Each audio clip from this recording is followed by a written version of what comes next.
Hey guys, this is going to be the tutorial that's going to show you how to do this V-stitch waffle.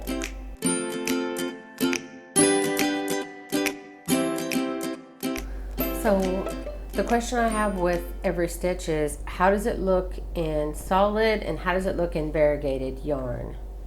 So I worked it up in both so you guys could get an idea of what it looks like. And this stitch is so textured. I've seen this stitch a lot lately and it seems like everyone is calling it something different. And I asked on my Facebook group, Crochet for the Masses, if somebody had a name for it. And they shared that somebody had called it the V-stitch waffle. And I thought that's pretty cool because to me when I first saw it, it did kind of look like a waffle-like pattern, even though it's not, you know, squarish, but it definitely has like the same texture. So I thought that's perfect, V-stitch waffle. Okay, so that's why I'm calling it that. And I love this stitch and I wanted to see what it looked like myself. So I thought, well, since I'm doing it, I might as well teach it. So that's how this video came to be. So you can do this in any ply yarn that you want. Just use the recommended size hook that yarn recommends. For this tutorial, I'm going to be using worsted weight yarn. And for this stitch, the multiples are 5. I've seen many people who have different multiples of this stitch, but I wanted to make it as simple as possible. So just do multiples of 5 for this stitch. And once you've got it the width that you want, then you're ready to start row 1. Okay, so once you have your multiples of 5 and you've reached the width of your desired project, you want to go ahead and do 2 double crochets worked in the 5th chain from the hook. So count 1, 2, 3, 4, 5 in this 5th chain, yarn over, and you'll put 2 double crochets worked in that same chain. And then you'll chain 1, move over to the very next chain, and you'll put 2 double crochets into that chain as well. And that's the repeat for the row. So without chaining, you're just going to skip 3, 1, 2, 3. So you'll skip these 3 stitches. So in the 4th stitch over, you'll put 2 double crochets.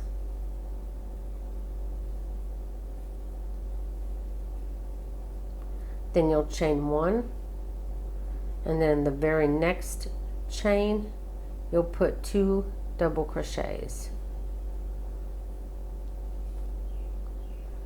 This beginning chain space is essentially your beginning double crochet. You'll always end and begin on a double crochet, and you will always begin a row by chaining 3. So you have 2 double crochets, chain 1, 2 double crochets. Then again you'll skip 3 stitches, 1, 2, 3. So in this 4th chain over, you'll put 2 double crochets. Then chain 1, very next chain, you'll put 2 more double crochets. This should leave us with 4 chains, 1, 2, 3, 4. So again, you'll skip 3, but this time you're going to end your row with a double crochet. So now we have a beginning and ending double crochet. And that's what it looks like at the end of row 1. So for row 2, and for all rows, when you turn, your turning chain will always be 3. So go ahead and chain 3 and turn. Now we're going to be working with our 2 sets of double crochets here and the chain 1 space in between. You're always going to skip this very first double crochet, and you're going to move and use only the inner 2 double crochets on either side of your chain 1 space, and you'll be skipping your last chain as well. So we're going to skip the first double crochet, and in the second double crochet here, you're going to put a double crochet in that double crochet. Then we're going to put a V-stitch worked in the chain 1 space, And our V stitches will consist of 1 double crochet, chain 1, and 1 double crochet, all worked in that chain 1 space. So then we'll come up to our very next double crochet and we'll put a double crochet in it. You'll skip this last double crochet and you'll skip this first double crochet on your next one, only working in the very next double crochet near your chain 1 space, and you'll put a double crochet in that. And then in the chain 1 space again, you'll put your V-stitch of a double crochet, chain 1, double crochet, and then the very next double crochet, you'll put a double crochet in it, and you'll skip your last double crochet here. Then you'll skip this very next double crochet and you'll put a double crochet here, V-stitch in the chain 1 space, double crochet in the very next one, and then you'll skip over and put a double crochet to end your row in the top of our chain 3 space.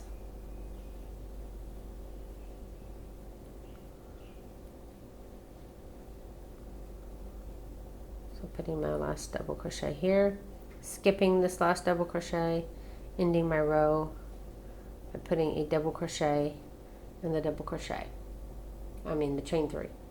And that's the end of row 2. So for row 3, you'll chain 3 and turn, and you'll be skipping over this very first double crochet, and in the next one you'll be picking up the post and working a double crochet on the post. That's our first front post double crochet. And then now we have our chain 1 space that you will always put a V-stitch into, which is double crochet, chain 1, double crochet. And then very next double crochet on the other side of our chain 1 space will also be a front post double crochet. Then again, as always, you'll skip this very last double crochet, and you'll always skip the first double crochet of your next set. You're only working in those 2 middle ones, like I said, in the chain 1 space. So you'll skip this first one, and in the second one here, you'll grab up that post, and you'll put a front post double crochet on that. Then in the chain 1 space, you'll work your V-stitch of double crochet, chain 1, double crochet.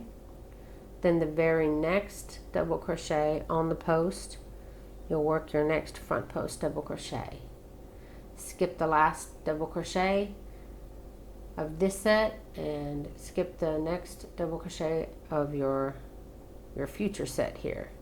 Again, only using the double crochets on either side of your chain 1 space. So you'll do your front post double crochet, you'll do your V-stitch in your chain 1 space, and then the very next double crochet, you'll work a front post double crochet on it, and then you'll skip this very last double crochet, find the top of your chain 3,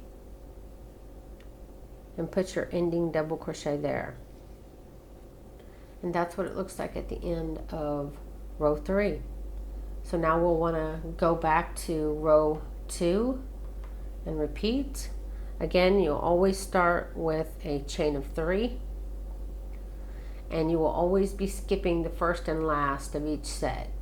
So you're going to skip this first double crochet, and then this where we put our V-stitch in, you're going to be putting a double crochet in that first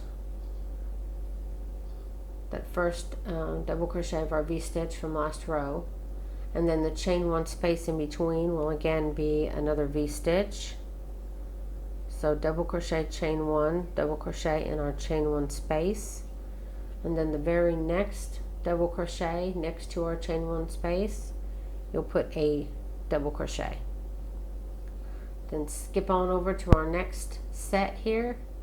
Again, skip that first one, and using our V-stitch from the previous row, we're going to be picking up that first double crochet and putting a double crochet in it.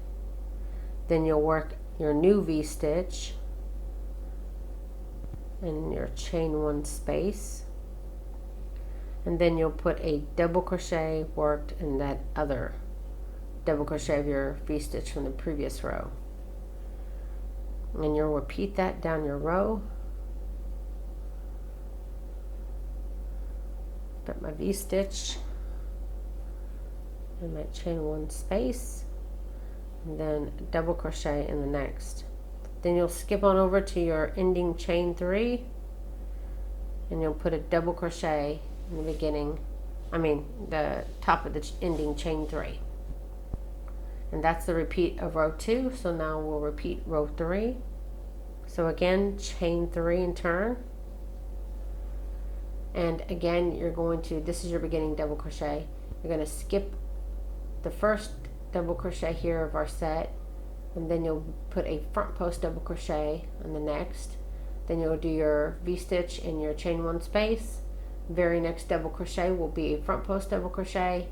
Skip this last one, move on over to your next set, where you'll skip the first, front post double crochet in the next, V-stitch in your chain 1 space, front post double crochet in your next, then you'll skip your last, and you'll continue to repeat rows 2 and 3 until you reach your desired size and whatever you're making. This stitch is very textured.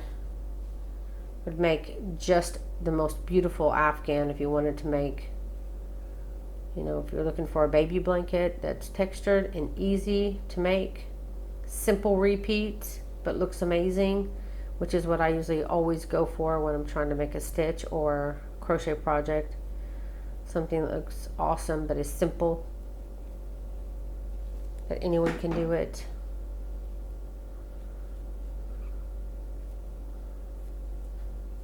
And again, you'll always want to end by putting a double crochet in the beginning chain 3 space, and you'll always chain 3 and turn.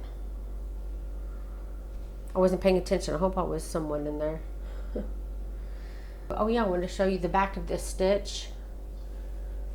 This is the back. It actually kind of looks like a more of the waffle look on the back. The front, of course, you have the V look, but the back of the stitch looks pretty dang amazing too, if you ask me, because of the working in the stitch itself, and the V stitches and the front post kind of creates this wavy kind of box look in the back. I think it looks pretty cool. So if you like this tutorial, please don't forget to like and share this video. It helps me out so much.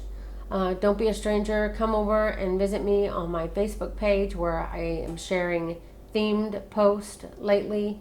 So if you have something that you're in the market to make, and you see I'm posting something about it, go check out my Facebook page, because I'm probably going to have like 4 or 5 more patterns of that thing that you want. So if you're looking for fingerless gloves, and you see my post of fingerless gloves, go check it out, because you're going to find at least another 5 patterns of fingerless gloves, and it'll just give you more of options when you're looking for something specific.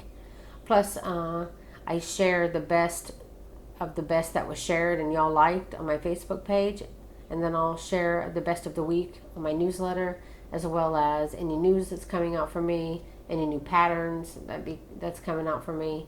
So be sure to sign up for the newsletter. Also, I'm on Pinterest if you want to go and check that out. I have an actual community board where the designers themselves will share their free patterns right to that page. So I encourage you to check that out too. So that's it, guys. Thank you so much for watching.